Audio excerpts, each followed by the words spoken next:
Eu queria que você abrisse sua Bíblia em Colossenses. Nós ainda estamos fazendo retrocessos aqui no capítulo 2, no verso 20. E vamos até o capítulo 3, versículo 6. Se morrestes com Cristo para os rudimentos do mundo, por que, como se vivesseis no mundo, vos sujeitais a ordenanças? Não manuseis isto, não proves aquilo, não toques aquilo outro, segundo os preceitos e doutrinas dos homens? Pois que todas estas coisas com o uso se destroem. Tais coisas, com efeito, têm aparência de sabedoria, como culto de si mesmo e de falsa humildade, e de rigor ascético. Todavia, não tem valor algum contra a sensualidade. Portanto, se fostes ressuscitados juntamente com Cristo, buscai as coisas lá do alto, onde Cristo vive, assentado à direita de Deus. Pensai nas coisas lá do alto, não nas que são aqui da terra, porque morrestes, e a vossa vida está oculta juntamente com Cristo em Deus. Quando Cristo, que é a vossa vida, se manifestar, então vós também sereis manifestados com ele em glória. Fazei, pois, morrer a vossa natureza terrena, prostituição, impureza, paixão lasciva, desejo maligno e a avareza, que é a idolatria. Porque por estas coisas é que vem a ira de Deus sobre os filhos da desobediência.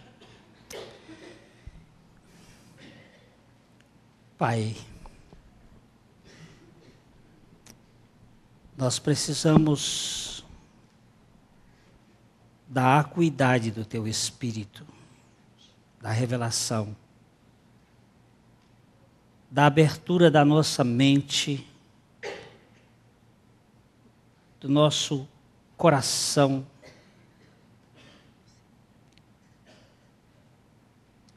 da iluminação do nosso espírito, para poder compreender a grandeza da misericórdia do Senhor Jesus Cristo. Nessa noite nós te pedimos que por tua infinita misericórdia, tu fales aos nossos corações, tu operes nas nossas vidas, para que em tudo o Senhor Jesus Cristo seja exaltado. O teu povo seja edificado aqui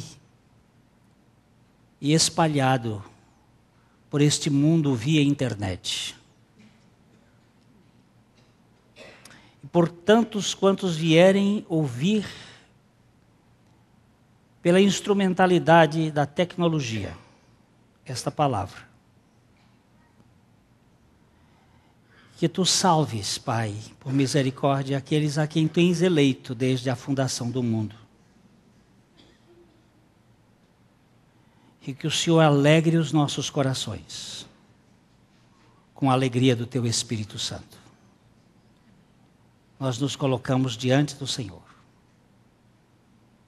rogando a Tua infinita graça, no nome de Jesus. Amém.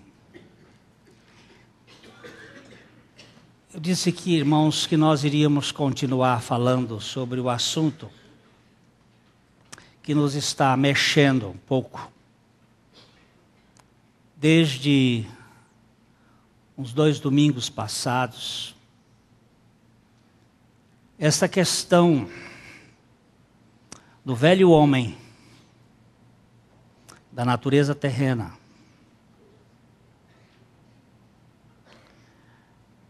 que às vezes há uma confusão. Muitas pessoas dão nomes a coisas diferentes, o mesmo nome. E aí traz uma certa dificuldade. Vimos que Deus criou o homem tripartite. Ele criou o homem do pó da terra, fez o homem terreno, natureza terrena, barro, carne, soprou neste homem de terra o seu espírito, o ruá de Deus, o fôlego de Deus, o espírito da vida de Deus. E o homem tornou-se alma vivente. Essa é a descrição do capítulo 2 de Gênesis, o verso 7. O homem formado da terra, Adão. Alguns usam esta expressão Adão para barro, para homem de barro, natureza humana. Mas Adão não tinha o pecado nele. Ele era um homem que tinha a natureza terrena. Como foi que Adão pecou? Se ele não tinha o pecado nele, se ele não foi feito pecador, como foi que ele pecou? Como é que o pecado entrou em Adão? Ele tinha que ter alguma coisa que pudesse produzir esta rebeldia do pecado. Então, vamos lá para Tiago. Nós vimos domingo passado que a Bíblia explica a Bíblia. Tiago. Vamos ler os versos 13, 14 e 15 do primeiro capítulo. Ninguém, ao ser tentado, diga, sou tentado por Deus, porque Deus não pode ser tentado pelo mal, e Ele mesmo a ninguém tenta.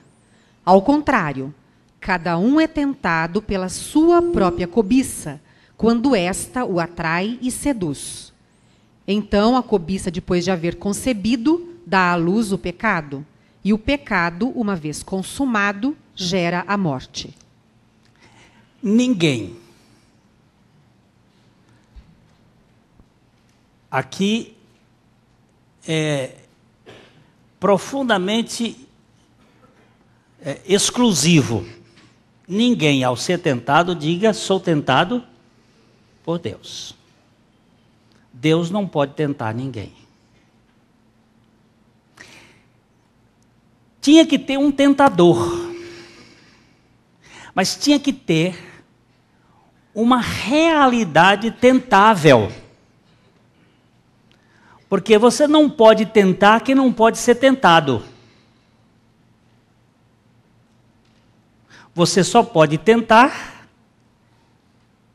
quem tem condições de responder à tentação. Por exemplo, tentar um defunto é perda de tempo.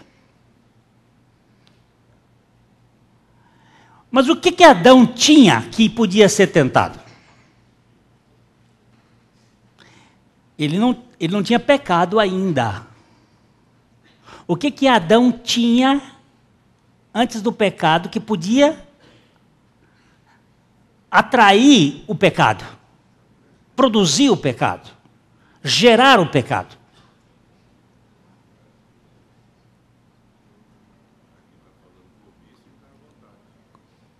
Ele falou cobiça, vontade, desejo, querer. a sua capacidade de decidir. Há uma vontade inata no ser humano. Antes do pecado, e só antes do pecado, o homem tinha livre arbítrio.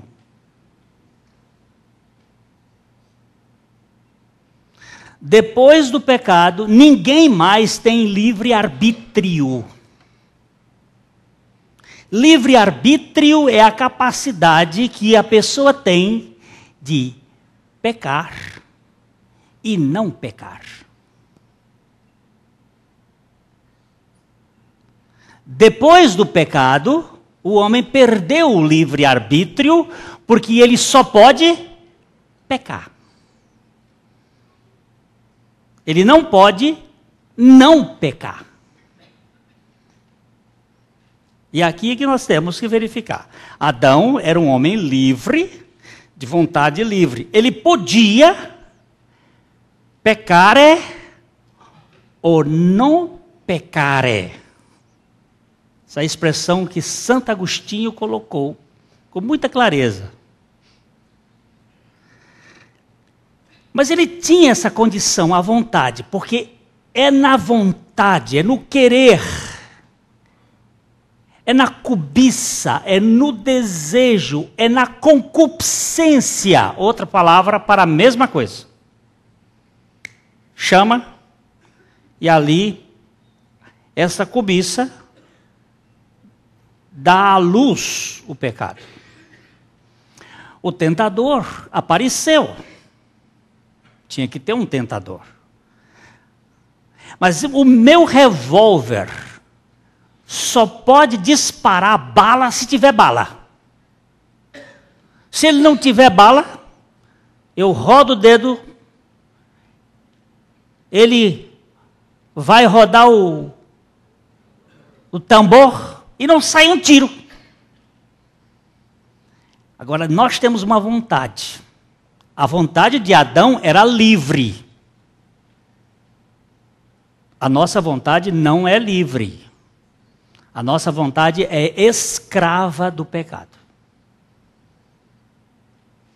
Quando Adão foi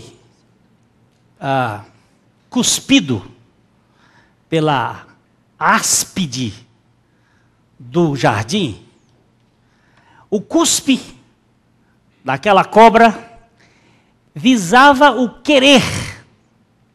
Deus sabe que se você comer do fruto da árvore da vida, você vai ser como Deus, conhecedor do bem e do mal. Ele está falando com a mulher, ela estava falando com Eva. E Eva viu 3 coisas na árvore. Quero ver se você lembra das 3 coisas. Se não lembrar, vamos ler Gênesis capítulo 3, versículo 6. Ela viu 3 coisas no fruto.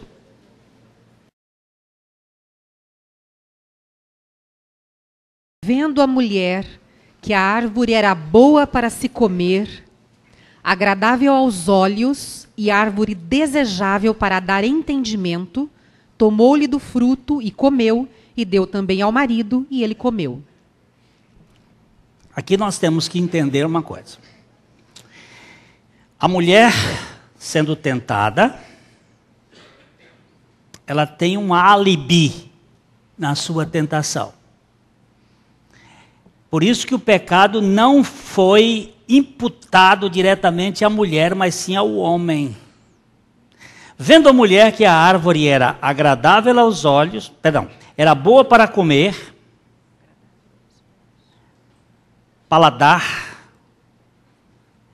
era agradável aos olhos, e aí entra a palavra forte. Desejável. Para dar entendimento. Essa palavra desejável, vontade, desejo, querer, tomou, comeu, e deu ao marido e ele comeu. Ele não conversou com ela, não discutiu o assunto. Nós temos que voltar um pouquinho para o verso 16 do capítulo 2 de Gênesis e verificar que a conversa que Deus teve não foi com Eva, mas foi com Adão. 16, 17 de Gênesis 2. E o Senhor Deus lhe deu esta ordem: de toda árvore do jardim comerás livremente, mas da árvore do conhecimento do bem e do mal não comerás, porque no dia em que dela comeres, certamente morrerás. Preste atenção no verbo. O verbo não é comereis nem morrereis, mas comerás e morrerás. Segunda pessoa do singular. A primeira pessoa é a pessoa que fala, a segunda pessoa é com quem se fala. Deus falou com Adão. E disse: você é que vai tomar aqui a responsabilidade. Segundo a narrativa bíblica, Eva não tinha sido criada ainda. Porque a criação de Eva começa no versículo 18. Viu? 18 é que começa a criação de Eva, a formação de Eva. Então, o que Eva sabia a respeito da árvore foi transmitida por Adão. Porque a ordem foi dada a Adão e não a Eva. Mas Eva sabia algumas coisas a respeito dessa árvore. Como é que você sabe que ela sabia? Porque a Bíblia diz, no capítulo 3, nos versos 1 e 2 e 3.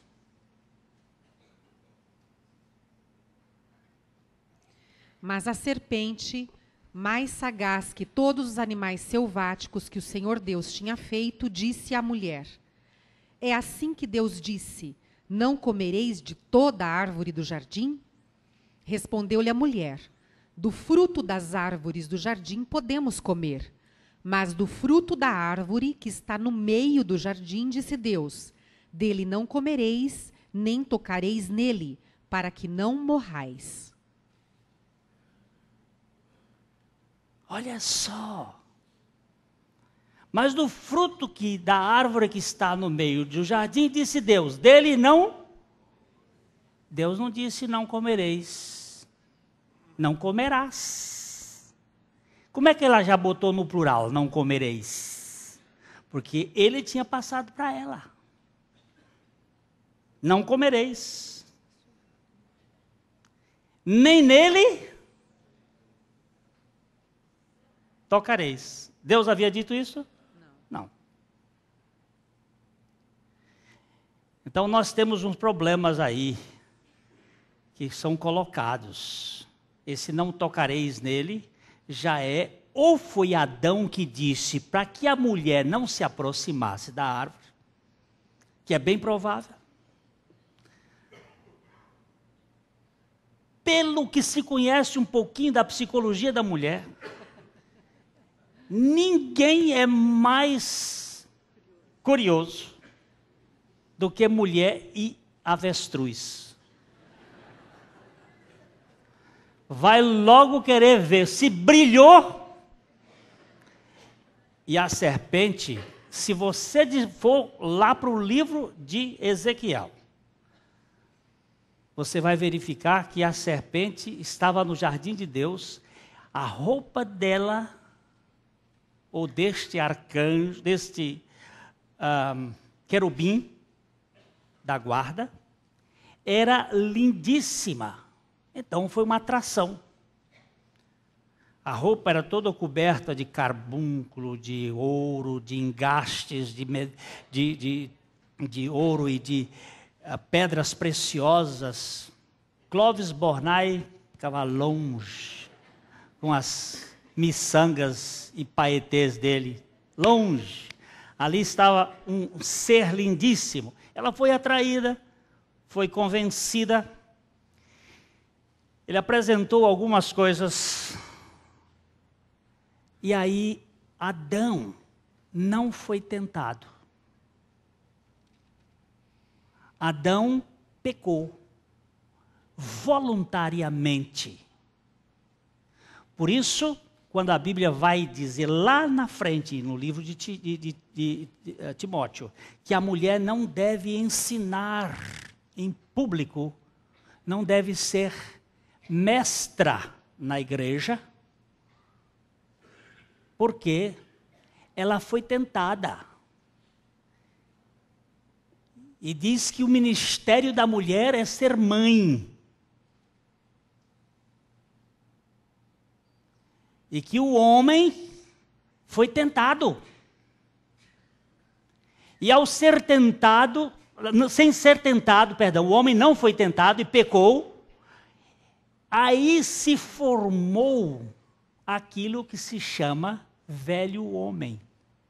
O que é o velho homem? É a concupiscência do engano. Essa palavra vai aparecer ligada ao velho homem. Lá em Efésios capítulo 4, versículo 22. No sentido de que, quanto ao trato passado, vos despojeis do velho homem, que se corrompe segundo as concupiscências do engano. Olha só, concupiscências ou os desejos do engano. Essa é a característica do velho homem. Ele é atraído pelo engano. O novo homem, ele não se envolve com o engano. Sabe por quê? Porque hoje Cristo satisfaz plenamente a vida do novo homem. O engano está muito no nível da mente, da interpretação. Por isso a religião, ela é enganosa. Ela é cheia de enganos. As características peculiares do velho homem, vamos chamar de 4 características, mas as 2 biblicamente fortes é o engano e a mentira. Nós temos isso em Colossenses capítulo 3, versículo 9. A mentira. O velho homem, ele é filho do diabo, que é o pai da mentira. Não mintais uns aos outros, uma vez que vos despistes do velho homem com os seus feitos. Olha, não mintais. Então, quando Jesus Cristo veio aqui à Terra, ele vinha com um projeto, nos libertar. A Bíblia diz que quem comete pecado é, por favor, é escravo do pecado. E o Filho do Homem se manifestou para quê? Para desfazer as obras do diabo. A obra do diabo principal é a mentira e o engano. Ele cegou o entendimento dos incrédulos para que lhes não resplandeça a luz do Evangelho da glória de Cristo. Então, nós temos aqui a mentira e o engano formando uma coisa tremenda chamada teomania. A teomania é a ação de onipotência, absoluteidade, de independência, de autonomia que o pecado gerou no ser humano.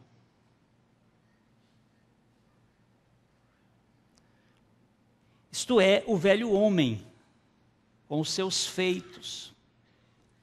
O velho homem gosta de passarela, de se exibir, de exclusividade. Se lembra de um velho homem fazendo oração? Ele diz assim: graças te dou, porque eu não sou como os demais homens.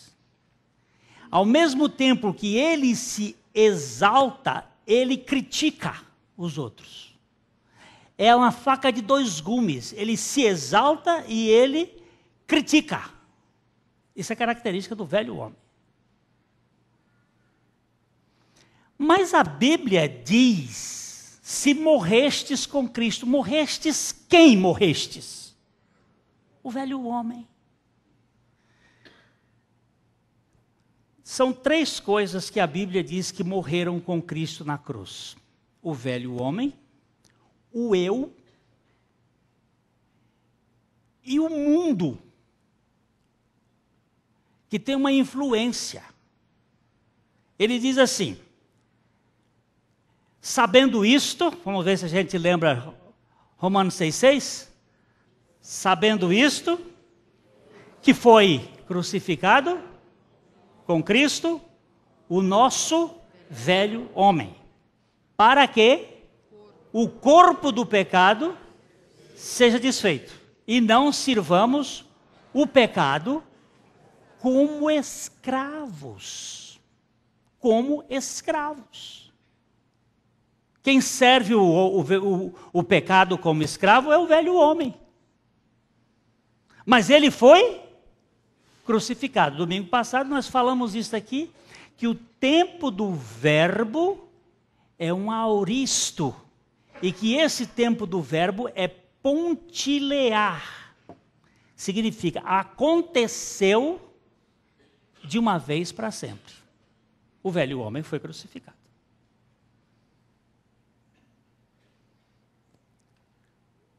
Também foi crucificado com ele o nosso ego. Alguns dizem que o velho homem tem a sua característica nessa teomania, nessa exibição, na mentira e no engano, enquanto que o ego tem o seu proveito próprio de assambarcar para si, mais ligado com o sentido da mansidão, enquanto que o velho homem seria o orgulho e o novo homem a humildade. O ego é a propriedade e o do novo homem a mansidão. A mansidão. O ego também foi. Como é que diz Gálatas 2, 19 e 20? Porque eu, mediante a lei, morri para a lei, a fim de viver para Deus. Eu estou crucificado com Cristo. O eu está crucificado com Cristo. Está ou não está? Está. E a terceira coisa que a Bíblia diz que foi crucificado com Cristo seria eu para o mundo e o mundo para mim. Gálatas capítulo 6, versículo 14. Mas longe esteja de mim gloriar-me, senão na cruz de nosso Senhor Jesus Cristo, pela qual o mundo está crucificado para mim e eu para o mundo. Aí o apóstolo Paulo fala que há uma co-crucificação dele para o mundo e do mundo para ele, com Cristo. Tudo bem. Nós, se morrestes com Cristo, se ressuscitastes com Cristo, mas por que agora fazei, pois, morrer a vossa natureza terrena? Por que fazei, pois, morrer a vossa natureza terrena?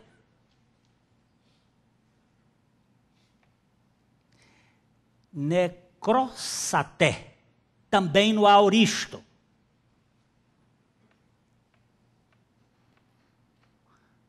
Imperativo aoristo.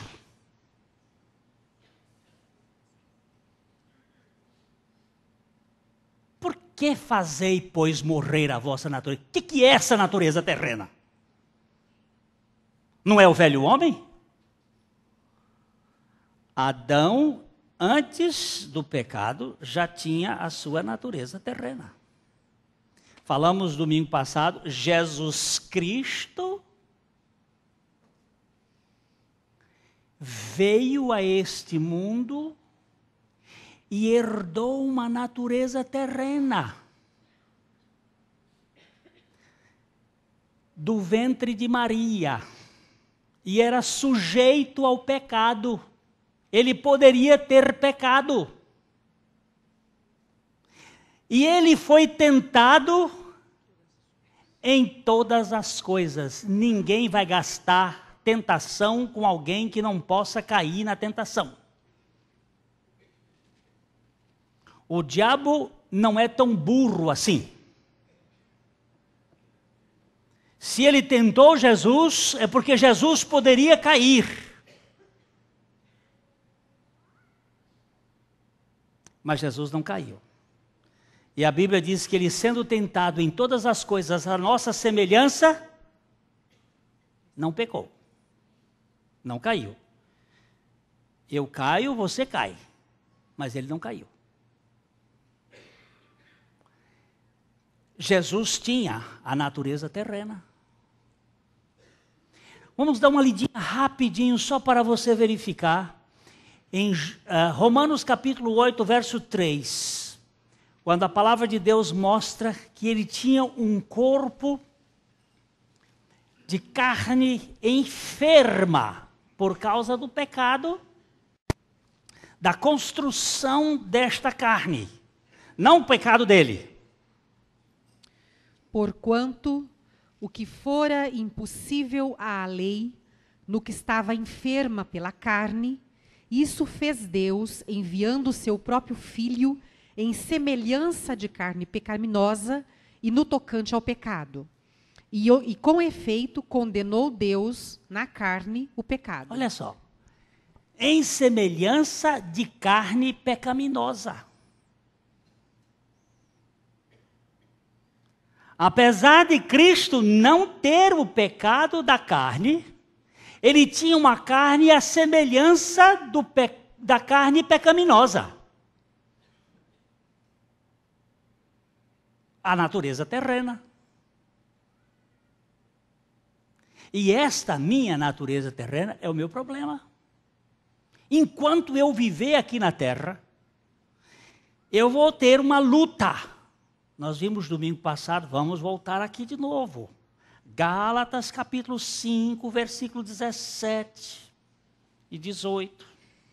Digo, porém, andai no Espírito e jamais satisfareis a concupiscência da carne, porque a carne milita contra o Espírito e o Espírito contra a carne, porque são opostos entre si, para que não façais o que porventura seja do vosso querer. Aí. A carne milita contra o Espírito.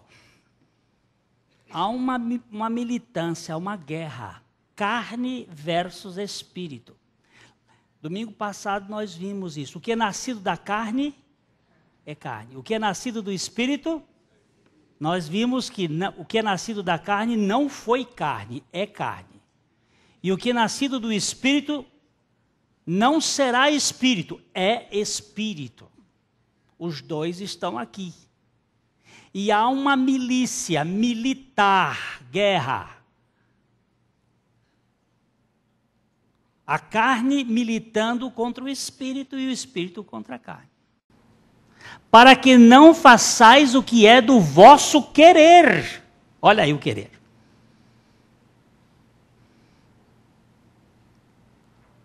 Isto é o velho homem ou é a natureza terrena ou os membros do corpo, como diz o capítulo 7 de Romanos? Olha, Romanos 7, vamos pegar do versículo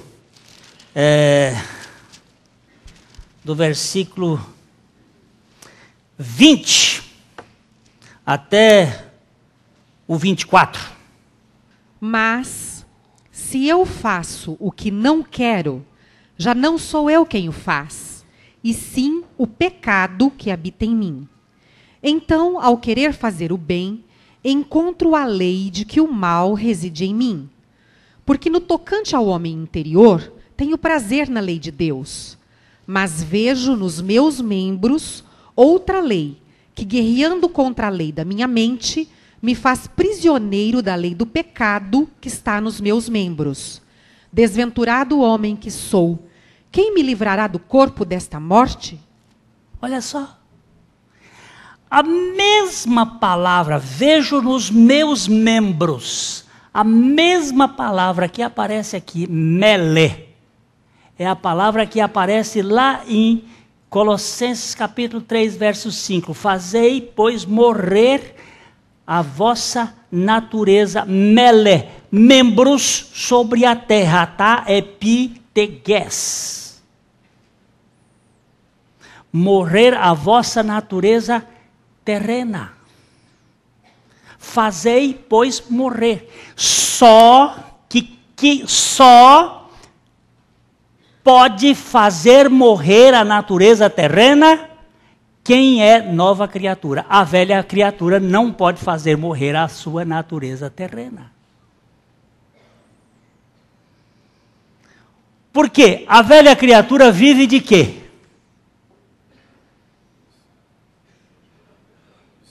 De si, para si, e vive do pecado. Agora, a nova criatura peca? Peca. Só que o pecado na nova criatura é um peso do inferno.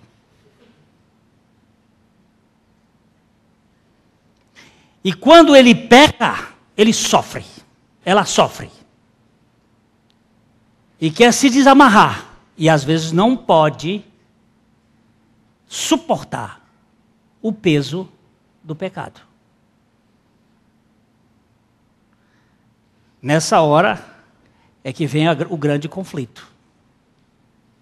A velha criatura, pecado e velha criatura, velho homem, são coisas que estão ali vivendo juntos como um homem que vive com o porco no chiqueiro, bem tranquilo.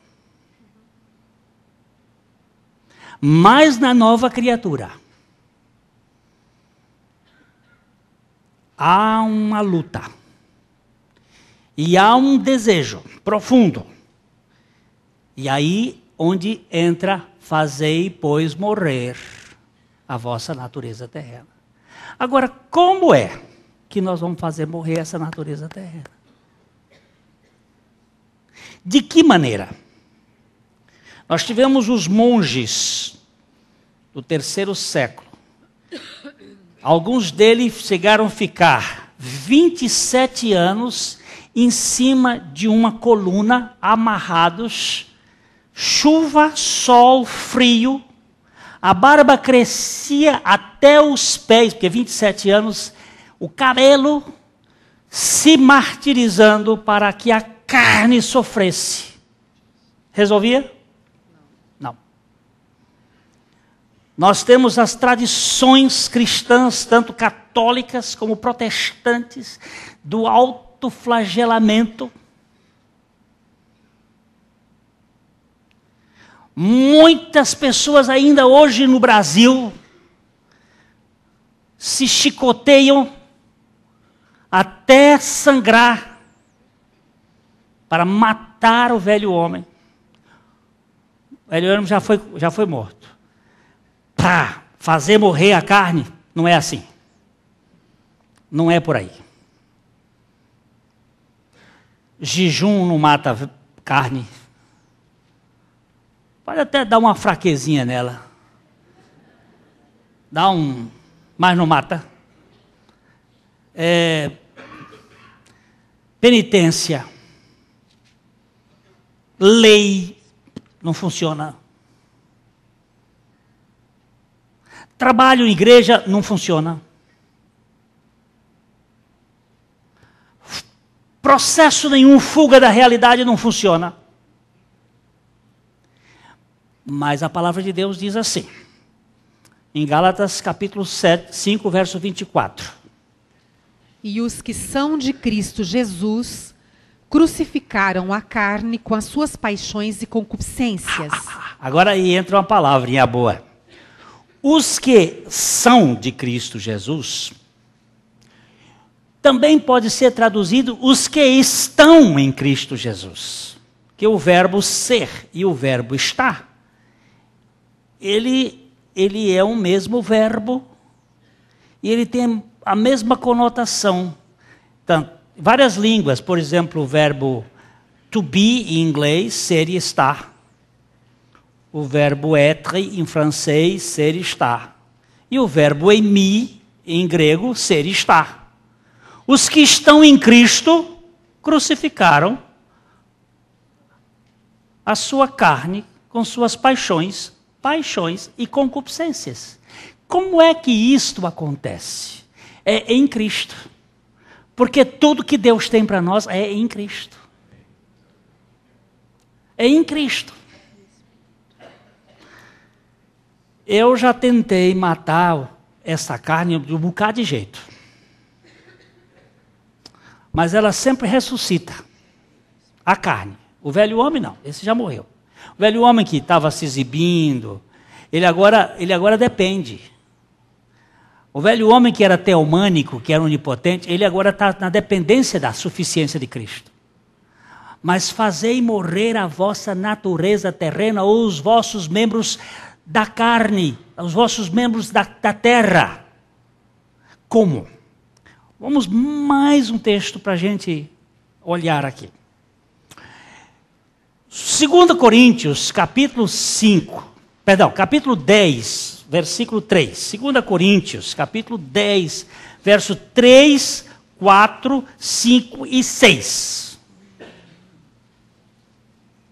E aqui nós temos a grandeza da graça de Deus nos mostrando este ponto de uma maneira maravilhosa. 2 Coríntios, capítulo 10, de 3 a 6. Porque, embora andando na carne, não militamos segundo a carne. Porque as armas da nossa milícia não são carnais, e sim poderosas em Deus para destruir fortalezas, anulando sofismas e toda a altivez que se levante contra o conhecimento de Deus, e levando cativo todo pensamento à obediência de Cristo, e estando prontos para punir toda desobediência, uma vez completa a vossa submissão. Eu queria parar um pouquinho aqui, porque aqui está.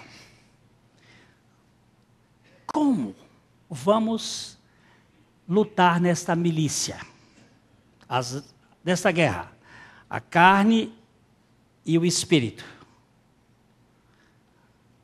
A guerra entre a carne e o espírito. Tanto a guerra entre a carne e o espírito, quanto a guerra entre nós e as hostes espirituais da maldade, que não é contra a carne e sangue, mas contra principados e potestades, é um outro tipo de guerra. As armas da nossa milícia não podem ser carnais. Não podem ser carnais. Porque como é que você vai lutar com a carne, com a arma carnal, diante do Espírito? Não tem jeito. As armas de nossa milícia não são carnais, mas ele diz aí, mas são poderosas em Deus, para a destruição das fortalezas, anulando sofismas. Qual é a maior expressão do poder de Deus na face da terra?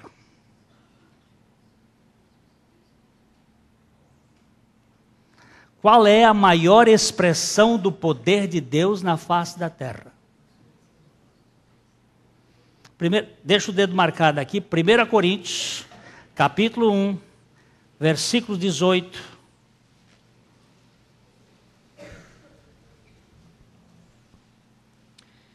Certamente, a palavra da cruz é loucura para os que se perdem, mas para nós que somos salvos, poder de Deus. A palavra da cruz é o quê?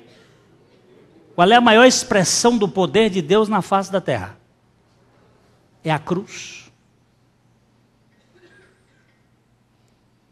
Não existe maior expressão do poder de Deus.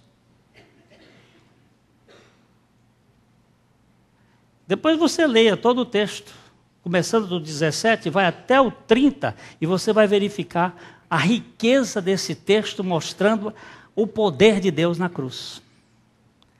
Então, voltando para lá, são sim poderosas em Deus para a destruição de fortalezas. Primeira palavra que aparece aqui, fortaleza. O que é uma fortaleza? O que é uma fortaleza? Nós hoje não temos mais, nós não temos hoje, as coisas não tem mais fortaleza. O que era uma fortaleza? Um forte, um lugar que era de soldados, fortalezas, de exército.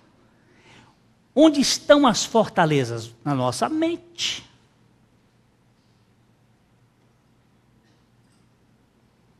Vou dar um exemplo de uma fortaleza.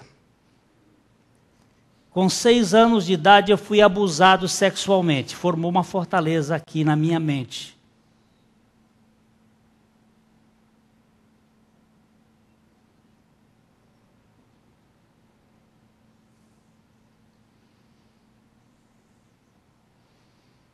Lembra-se que domingo passado eu falei daquela mulher que me perguntou: Glênio, o que é que eu faço? Meu marido é amante de meu pai, que é amante do meu filho.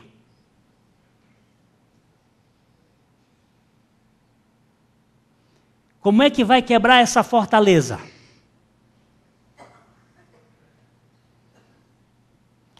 Uma pessoa que estava aqui disse assim: como é que eu faço?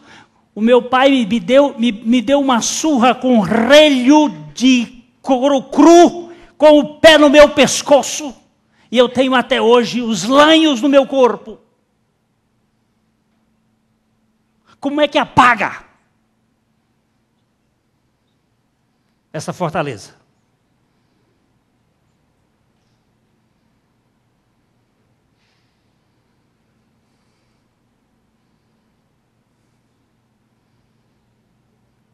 A minha irmã lá em Sarasota, na Flórida, ela está me ouvindo hoje. Me escreveu um e-mail no domingo, depois da mensagem, com lágrimas, dizendo: o Senhor tratou com as dores da minha alma.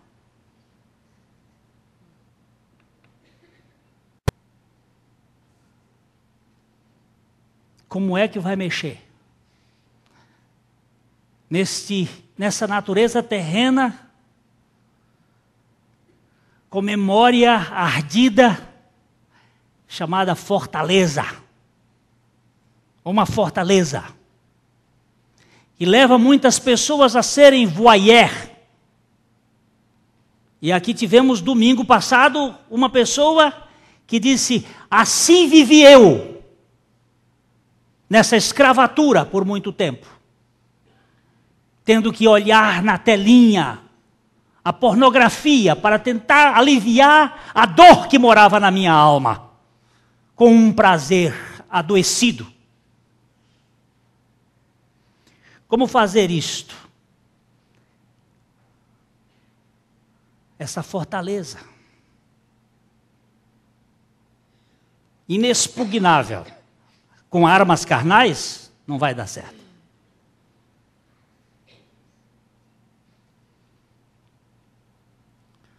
As armas de nossa milícia não são carnais, mas poderosas em Deus, para a destruição das fortalezas. Aí ele vai dizendo, anulando sofismas. A palavra terrível.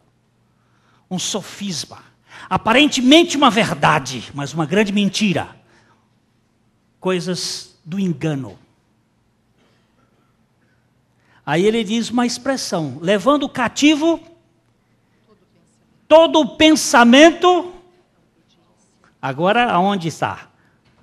A obediência de Cristo. Por favor, meu irmão, entenda, não é a sua obediência a Cristo.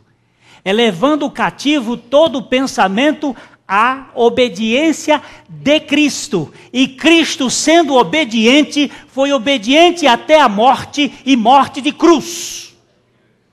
Pelo que o Pai, sobremaneira, o exaltou e deu-lhe um nome que está acima de todo nome, para que ao nome de Jesus se dobre todo o joelho, nos céus, na terra e debaixo da terra, e toda língua confesse que Jesus Cristo é o Senhor, para a glória de Deus Pai. É aqui que está. Você e eu, traumatizados, marcados, abusados, cuspidos, cheio de doenças na nossa natureza terrena, precisamos de libertação. E como? Fazei, pois, morrer a vossa natureza terrena. De que maneira? Mediante Cristo e a sua obra. Então, meus irmãos, nós temos aqui uma coisa tremenda. Levando cativo todo o pensamento à obediência de Cristo. Muitas vezes, e isso está acontecendo recentemente comigo, eu pego aquele pensamento que vem, ele vem sorrateiramente, e eu seguro ele pelo colarinho, e levo esse pensamento até Cristo e a sua obediência na cruz. E chego lá e coloco ele assim, olha aqui, seu safado. Você foi destruído ali na cruz com Cristo. Instintos carnais, desejos carnais, sendo vencidos pela obediência de Cristo, que foi obediente até a morte. Mas ele usa um termo bem interessante, estando prontos para punir todas as obediências, uma vez completa a vossa submissão. O velho homem não tinha submissão, só quem tem submissão é novo homem. Agora sim, você pode se jogar nos pés do Cordeiro e se submeter à força poderosa dele para ser liberto. Fazei, pois, morrer a vossa natureza terrena. A gente se esconde atrás das nossas máscaras, mas Deus vai nos achar com a sua graça. Não para expor a nossa vileza, mas para salvar a nossa alma doente e a nossa natureza presa. Queridos, eu sei que temos mais. Nós vamos caminhar para outro dia, ao retornar lá do Piauí. Pela graça do Senhor, a semana que vem, não, essa semana, amanhã de madrugada, nós estamos indo para o paraíso. Volto a dizer que, não, acho que não é o outro, não, é esse daqui da terra ainda.